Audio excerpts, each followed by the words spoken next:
હે ગાઈસ, જય શ્રી કૃષ્ણ, જય માતાજી. સવારે સવારે હું મસ્ત આવી જઈ છું કિચનમાં. સવારે સવારે નાસ્તો બનાવવાનો છે સૂજીનો, જે હેલ્ધી છે અને પચી પણ જાય છે. પાણી લઈ લીધું છે, અંદર નાખી દીધું છે મીઠું, અંદર નાખી દીધું છે જીરું. જો તમે પાપડી લોટ યુઝ બનાવતા હોય તો તમે અજમો પણ નાખી શકો છો. હું અજમો સ્કીપ કરું છું આમાં, કારણ કે જીરાથી જ બહુ જ મસ્ત સ્વાદ આવી જાય છે. લવિંગિયા મરચાં લીધા છે બે, જે મેં કટ કરીને નાખી દીધા છે અને મસ્ત વાટી કાઢ્યા છે. આપણે નાખી દઈશું અંદર અને મસ્ત એને થોડુંક ઉકળવા દઈશું. પેલા જે લવિંગિયા મરચાંવાળા હાથ થઈ તો તમે મસ્ત ધોઈ કાઢ્યા અને હવે આપણે આ પંખો ચાલુ કરી દઈશું, કારણ કે લવિંગિયા મરચાં નાખ્યા અને જો ઉકળશે ને તો બહુ જ એની ગંધ આવશે અને આપણને ખાંસી જેવું થઈ જશે. એટલે આ પંખા દ્વારા બધું જ જે એ છે એ બધું જ બહાર નીકળી જાય અને આપણે બહુ ખાંસી થાય પણ ઓછી થાય. જો મને ખાંસી તો થઈ જ જાય છે.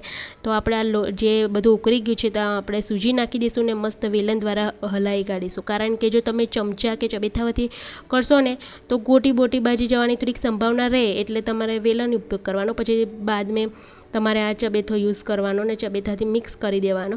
પછી જોઈ લો, આ લોટ બાફવાનો નથી, ખાલી મિક્સ કરવાનો છે. હવે આપણે શું કરીશું, તમારે જે શેપ આપવો હોય એક શેપ આપીને તમારે લંબગોળ, ચોરસ, ગોલ ગમે તે મેં ગોલ શેપ આપ્યો છે અને મસ્ત બધા જ જે હું તમને કરી દઉં બધું બતાવી દઈશ તો વિડીયો લાંબો થઈ જશે, એટલે મેં સ્કીપ કરી દીધું. અને આ જો જેમાં મેં પેલો લોટ બનાવ્યો તો એમાં જ મેં બાફા મૂકી દીધું છે.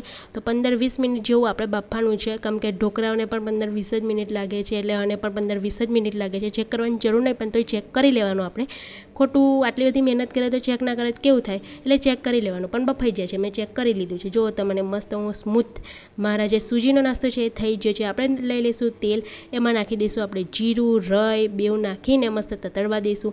જ્યારે તલી નાખશો ને ત્યારે ગેસ બંધ કરી દેવાનો, કેમ તો કે તલી ઉડે પાછી. તો હું મિતેશને એવું કહેતી હતી કે તલી આગળ બહુ મસ્ત આવી વ્હાઈટ કલરની. પછી આપણે નાખી દેવાનું હલ્દી નાખ્યા બાદ એનો કલર એટલો મસ્ત આવશે, સ્વાદ પણ હલ્દીના દખે બહુ જ સ્વાદ મસ્ત આવશે.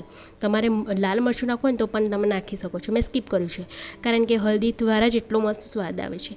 બધું નાખીને અંદર મિક્સ કરી દેવાનું. જે આપણે શેપ આપે તો એ બધું જ નાખીને આપણે મસ્ત હલાવી લઈશું અને મસ્ત હલાવ્યા બાદ એને સારું મિક્સ કરવાનું એવું, જેથી બધા જ મસાલા એટલે એકબીજાને મસ્ત ચોંટી જાય. અને થોડુંક શેકવાનું, જેથી જે હલ્દી છે, રોય છે, જીરું છે, બધા જ ઢોકળાને ચોંટી જાય જે સૂજીનો નાસ્તો છે એને. અને થોડુંક મીઠું નાખી દેવાનું. મને થોડુંક મીઠું ઓછું લાગતું હતું અને ઉપરથી તમે નાખશો ને તો વધારે ચટકેદાર થશે. અને મારો નાસ્તો ready. Like, share and subscribe.